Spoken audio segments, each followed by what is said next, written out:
Assalamualaikum warahmatullahi wabarakatuh. Kami dari kelompok 1 yang beranggotakan Nova Aulatul Faiza, Siti Aisyah, Fika Nur Hasanah, dan Nur Hasanah. Kami akan menjelaskan materi tentang dasar-dasar pengambilan keputusan.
Nah, selanjutnya saya Nova akan menjelaskan tentang tujuan pengambilan keputusan dan proses pengambilan keputusan. Yang pertama yakni tujuan pengambilan keputusan, di mana terdapat dua tujuan, yakni tujuannya bersifat tunggal dan yang kedua tujuannya bersifat ganda, di mana tujuan yang bersifat tunggal ini mengacu pada pengambilan keputusan yang dilakukan karena hanya ada satu permasalahan saja. Sedangkan tujuan yang bersifat ganda ini mengambil keputusannya itu didasari karena terjadi lebih dari satu permasalahan.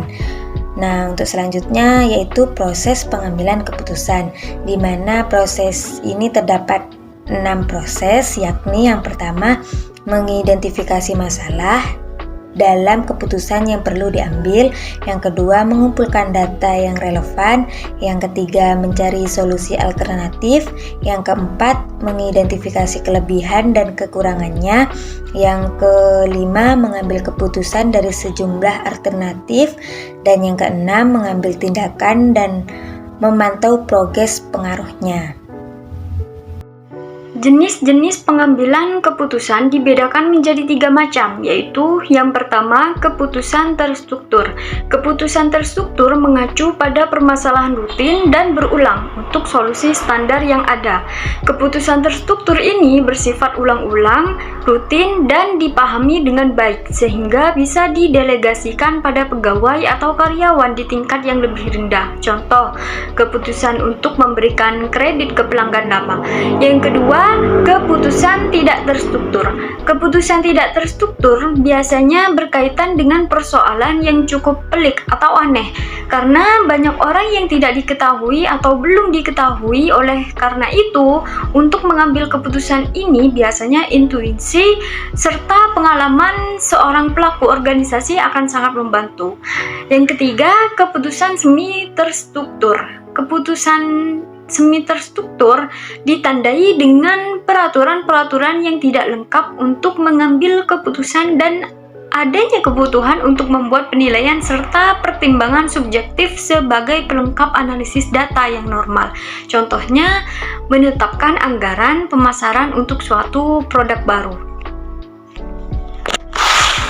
Selanjutnya, faktor-faktor yang mempengaruhi pengambilan keputusan.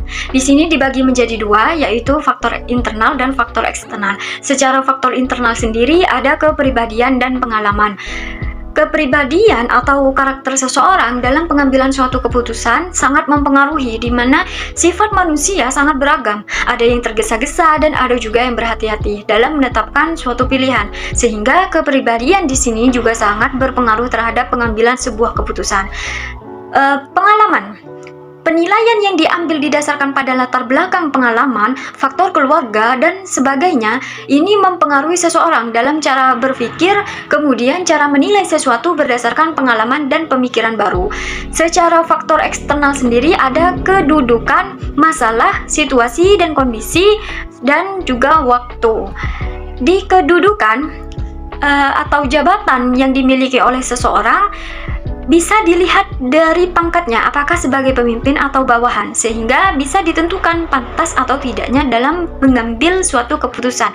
Karena jika pimpinan yang mengambil keputusan, maka tentunya dia lebih berhak dan lebih berpengalaman dalam mengambil suatu keputusan. Jika sebaliknya, bawahan yang mengambil keputusan, maka mereka belum tentu berpengalaman dan belum lihai dalam mengambil suatu keputusan. Selanjutnya, masalah yang muncul adalah hambatan yang terjadi dan berpengaruh pada hal-hal penting sehingga tujuan jadi tertunda. Karena itulah, sebelum terjadi masalah biasanya dilakukan riset terkait hal-hal yang penting yang diprediksi akan timbul masalah. Maka dari itu, sebuah keputusan yang diambil tentu berdasarkan analisa dari masalah yang ada, sehingga final keputusan itulah yang akan digunakan. Selanjutnya, situasi dan kondisi. Situasi di sini lebih mengarah pada suasana kantor pada saat itu.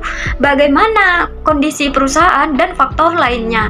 Karena situasi perusahaan yang sedang menurun kualitasnya tentu akan berpengaruh besar pada pengambilan keputusan. Sedangkan kondisi lebih mengarah kepada keadaan manusia yang terlibat secara berlangsung. Misalnya, terjadi pembengkakan karyawan secara besar-besaran, penurunan kinerja karyawan pada saat itu, maka keputusan yang diambil tidaklah mudah dan dipastikan harus dipikirkan lebih baik lagi. Terakhir, waktu. Selain 3 di atas, pengambilan suatu keputusan juga dipengaruhi oleh waktu, karena waktu tidak bisa dihentikan, sementara keputusan harus segera kita ambil. Semakin menunda dan memikirkan bagaimana suatu keputusan diambil, maka waktu akan semakin terbuang, sementara pikiran pun juga akan semakin lelah. Selanjutnya ialah teknik pengambilan keputusan. Adapun teknik pengambilan keputusan, pertama, teknik partisipatif. Teknik partisipatif dalam pengambilan keputusan merupakan gaya kepemimpinan demokratis dan kebanyakan berorientasi pada perilaku. Sebagai teknik pengambilan keputusan, partisipatif mencangkup individu atau kelompok dalam proses. Yang kedua, teknik pengambilan keputusan kelompok. Kelompok membantu pimpinan untuk teknik pengambilan keputusan mengambil keputusan lebih efektif. Dan yang ketiga, ada teknik Delphi, pertama kali dikembangkan kurang lebih tahun 1950. Teknik tersebut baru dipopulerkan akhir-akhir ini, yaitu pada awal tahun 2000-an sebagai teknik pengambilan keputusan kelompok untuk prediksi jangka panjang. Dan yang keempat, teknik kelompok nominal. Dalam pengambilan keputusan, teknik pendekatan kelompok nominal dikembangkan menjadi teknik khusus. Dan selanjutnya ada karakteristik pengambilan keputusan. Karakteristik pengambilan keputusan dan pengaruhnya bagi perusahaan. Ada takut pada resiko. Karakteristik seperti ini adalah di mana sang decision maker sangat hati-hati terhadap keputusan yang diambilnya. Bahkan, ia cenderung begitu tinggi melakukan tindakan yang sifatnya menghindari resiko yang akan timbul jika keputusan diaplikasikan. Dan ada hati-hati pada resiko.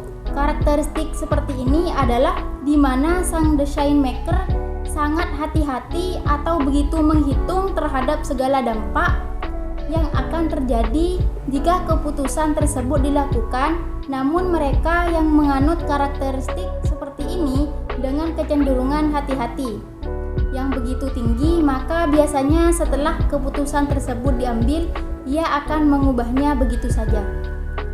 Ada suka pada risiko. Karakteristik seperti ini adalah tipe yang begitu suka pada risiko, karena bagi dia semakin tinggi resiko, maka semakin tinggi pula tingkat keuntungan yang akan diperolehnya. Yang pertama, ada metode pengambilan keputusan. Saat membuat keputusan, penting untuk memahami bagaimana keputusan dibuat dan faktor-faktor yang terlibat dalam penentuan metode terbaik. Yang pertama ada pemerintah. Metode perintah melibatkan pengambilan keputusan tanpa bantuan atau penyertaan orang lain. Yang kedua ada berkonsultasi. Metode konsultasi melibatkan memperoleh wawasan dari orang lain, tetapi hanya memungkinkan satu individu untuk membuat keputusan akhir. Yang ketiga ada voting. Metode pemungutan suara atau voting terjadi ketika semua opsi didiskusikan secara terbuka dalam pengaturan kelompok, sehingga pembicaraan meminta pemungutan suara. Dan yang keempat ada konsensus. Metode konsensus adalah diskusi kelompok di mana semua pihak mempresentasikan semua alternatif dan sudut pandang sampai mencapai kesepakatan. Terima kasih. Sekian dari kelompok kami. Wassalamualaikum warahmatullahi wabarakatuh.